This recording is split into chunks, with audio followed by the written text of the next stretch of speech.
Alors, imaginez une entreprise mondiale, un véritable géant, avec des milliers d'opérations à chaque seconde. La question c'est, comment une entité pareille peut-elle, penser, décider et agir comme un seul être? C'est loin d'être simple, mais vous allez voir, la réponse est assez fascinante. Voilà la question centrale. Comment une organisation qui brasse des montagnes de données et de processus arrive à prendre des décisions, à réagir, à planifier? Ce n'est pas de la magie, non, mais c'est tout aussi impressionnant. En fait, c'est une question de neurologie d'entreprise. La clé, c'est de construire un véritable cerveau numérique. Pour bien comprendre comment ça marche, on va utiliser une métaphore assez parlante. Un système comme SAP S/4HANA Cloud, c'est un peu comme le cerveau et le système nerveux central de toute l'entreprise. Bon, un cerveau a besoin de sens pour percevoir le monde qui l'entoure. Pour une entreprise, ces sens, ce sont les interfaces que chaque employé utilise tous les jours. Ce sont les yeux, les oreilles, le toucher, bref, tout ce qui permet à l'organisation de sentir son environnement et d'interagir avec. Et voici le point de contact principal, le Launchpad SAP Fiori. Ce n'est pas juste une simple liste d'applications, non, c'est une porte d'entrée totalement personnalisée pour chaque employé. Grâce à une philosophie de conception qui s'appelle Fiori, chaque personne ne voit que les outils qui sont pertinents pour son poste. On enlève tout le superflu et on ne garde que l'essentiel. L'outil s'adapte à l'humain, pas l'inverse.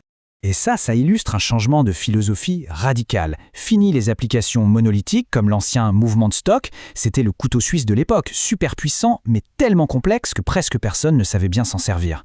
Aujourd'hui, cette logique a été complètement éclatée. On a plein de petites applications très simples, très ciblées, une pour chaque tâche. L'objectif, que l'application soit si intuitive qu'elle guide l'utilisateur naturellement, sans même avoir besoin d'un manuel. Et tout ça, ça converge vers un tableau de bord personnalisé qu'on appelle My Home. C'est un peu la conscience de l'utilisateur, en quelque sorte. Ça rassemble les tâches urgentes, ça donne un accès direct aux outils favoris et ça affiche les indicateurs de performance clés. Tout ce qu'il faut savoir d'un seul coup d'œil. D'accord, passons maintenant au cœur du cerveau, la pensée. Comment le système fait-il pour transformer des millions de données brutes issues des opérations de tous les jours en informations stratégiques vraiment exploitables? Le changement fondamental, il est là. Il n'y a plus de décalage. Les données opérationnelles et les outils d'analyse sont au même endroit. Ça veut dire quoi concrètement? Ça veut dire des informations en temps réel. C'est terminé, les décisions basées sur les chiffres de la veille. L'entreprise pense littéralement à la vitesse de ses opérations. L'architecture derrière tout ça est à la fois simple et puissante. Imaginez 3 couches. Tout en bas, la base de données HANA, où se trouvent toutes les données brutes. Tout en haut, les applications Fiori, celles que les gens utilisent. Et entre les deux, il y a une couche de traduction absolument essentielle, le modèle de données virtuel.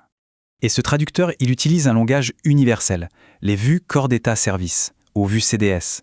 Pensez-y comme une sorte de pierre de Rosette pour les données d'entreprise.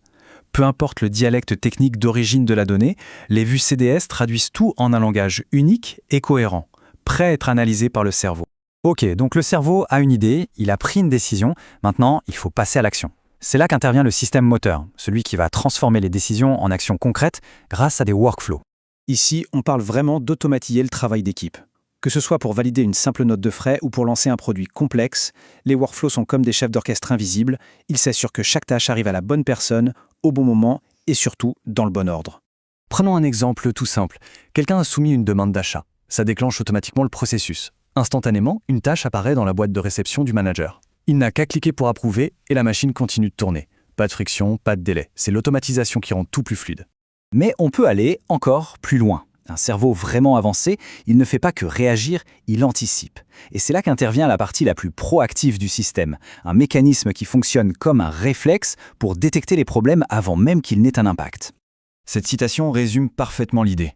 Le but, ce n'est pas d'attendre qu'un problème arrive pour le régler. Non, c'est d'informer la bonne personne, au bon moment, qu'une situation anormale est en train de se produire pour qu'elle puisse agir tout de suite. Et ces alertes, elles sont très concrètes. Un contrat qui arrive à expiration, une livraison qui prend du retard, une erreur de facturation. Le système, il agit comme une sentinelle. Il scanne en permanence tous ces signaux faibles pour les transformer en alertes ciblées. C'est un peu le système immunitaire de l'entreprise, qui réagit avant que le petit problème ne devienne une grosse maladie. Évidemment, une alerte n'est utile que si elle arrive à la bonne personne. C'est tout le rôle de la gestion des responsabilités, s'assurer que pour chaque type de situation, le système sait exactement quelle équipe ou quel expert il doit prévenir. Alors, quand on met tous ces morceaux ensemble, qu'est-ce qu'on obtient? Quand on connecte les sens, la pensée, l'action et les réflexes, on obtient bien plus qu'un simple système informatique. On crée une véritable intelligence d'entreprise. Ce tableau résume bien notre métaphore. Fiori, ce sont les sens. L'analytique, c'est la pensée. Les workflows, c'est l'action. Et la gestion des situations, ce sont les réflexes. Chaque composant joue un rôle absolument vital dans le fonctionnement de ce cerveau d'entreprise.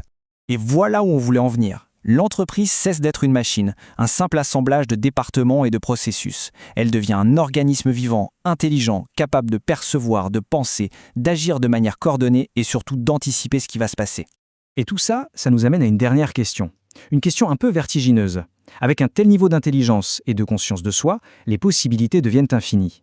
Alors voilà, si une entreprise avait vraiment un cerveau, quelle serait la toute première question qu'on lui poserait ?